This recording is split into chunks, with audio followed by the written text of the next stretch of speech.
নমস্কার, দুপুর 12টা খবর 3 নিয়ে আমি অতনু রয়েছি আপনার সঙ্গে। নজর থাকবে আমাদের ঝাড়গ্রামে সরাসরি, তার কারণ এর আগে বোলপুরে আমরা দেখেছি রবি ভূম বোলপুর, সেখানে ভাষা আন্দোলন মমতা বন্দ্যোপাধ্যায় হেঁটেছিলেন, আজ হাঁটবেন ঝাড়গ্রামের পথে।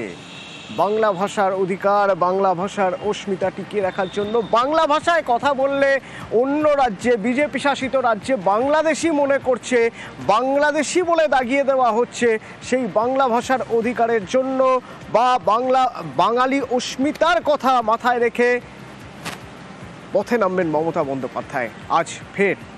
আমার সঙ্গে প্রীতি রয়েছেন সরাসরি ঝাড়গ্রাম থেকে। প্রীতি, প্রথমে একটু রোড ম্যাপটা বোঝার চেষ্টা করব, তারপর জানতে চাইব কখন এবং কতটা রাস্তা তিনি হাঁটবেন।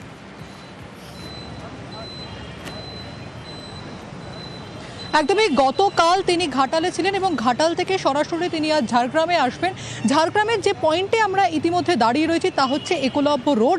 এই একলব্য রোড থেকে মিছিল শুরু হবে। বাংলা ভাষাকে যেভাবে আক্রমণ করা হচ্ছে তার প্রতিবাদে পথে নামবেন মুখ্যমন্ত্রী এবং সেই মিছিল এই একলব্য মোড় থেকে শুরু হবে। 3 কিলোমিটার, প্রায় 3 কিলোমিটার রাস্তা তিনি হাঁটবেন এবং একলব্য মোড় থেকে মিছিল যাবে পাঁচমাথার মোড়ে।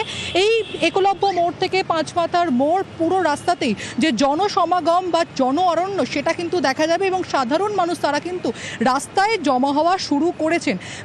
শেষ মুহূর্তের যে প্রস্তুতি, ইতিমধ্যে সেই শেষ মুহূর্তের প্রস্তুতি চলছে, কারণ কথা মতন দুপুর 2টো নাগাদ মুখ্যমন্ত্রী মমতা বন্দ্যোপাধ্যায় তিনি মিছিল শুরু করবেন। তার আগে যে সমস্ত খুঁটিনাটি রয়েছে সে সমস্ত সেরে ফেলা হচ্ছে। অতনু, ধন্যবাদ। আবির রয়েছে আমার সঙ্গে, অপর সহকর্মী আবির।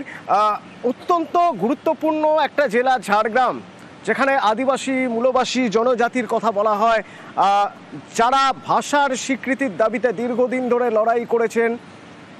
মানভূমের কথা যেখান থেকে উঠে আসে, সেই জঙ্গলমহলের ঝাড়গ্রামে বাংলা ভাষার জন্য ভাষা আন্দোলনে আজ পথে নেমেছেন মমতা বন্দ্যোপাধ্যায়। রাজনৈতিকভাবে কতটা গুরুত্বপূর্ণ?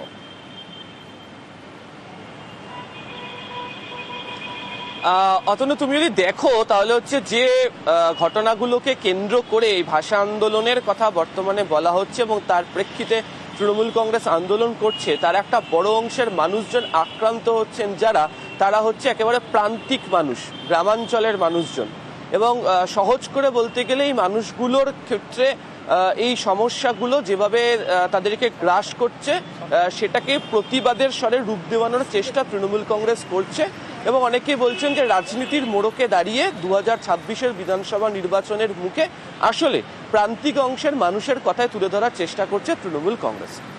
শুধুমাত্র আদিবাসী বা জনজাতির কথার প্রেক্ষিতে নয়, ঝাড়গ্রাম জেলা জুড়ে অন্যান্য মানুষজন তারা থাকেন, তাদেরকেও বিভিন্ন জায়গাতে কাজের সূত্রে ভিন রাজ্যে গিয়ে থাকতে হয়।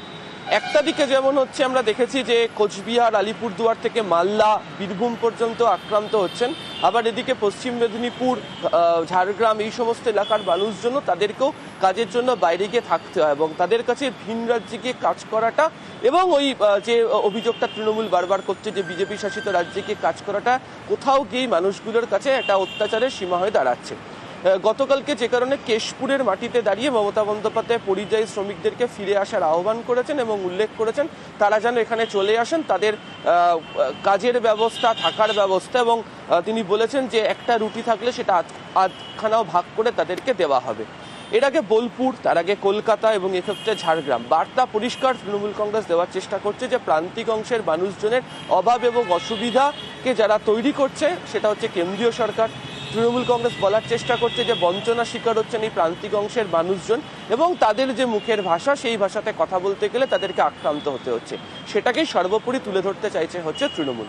ইতিমধ্যে আমরা দেখতে পাচ্ছি যে পশ্চিম মেদিনীপুরের বিভিন্ন জায়গা থেকে, ঝাড়গ্রামেরও বিভিন্ন জায়গা থেকে মানুষজন তারা ঝাড়গ্রামের মুখী হতে শুরু করেছেন। 2টো নাগাদ মিছিল শুরু হওয়ার কথা রয়েছে এবং তৃণমূলের বক্তব্য আজকেও সেখান থেকে তারা রেকর্ড জমায়েত করে তারা যে প্রতিবাদ আন্দোলন শুরু করেছেন সেটিকে তারা রূপ দেবেন।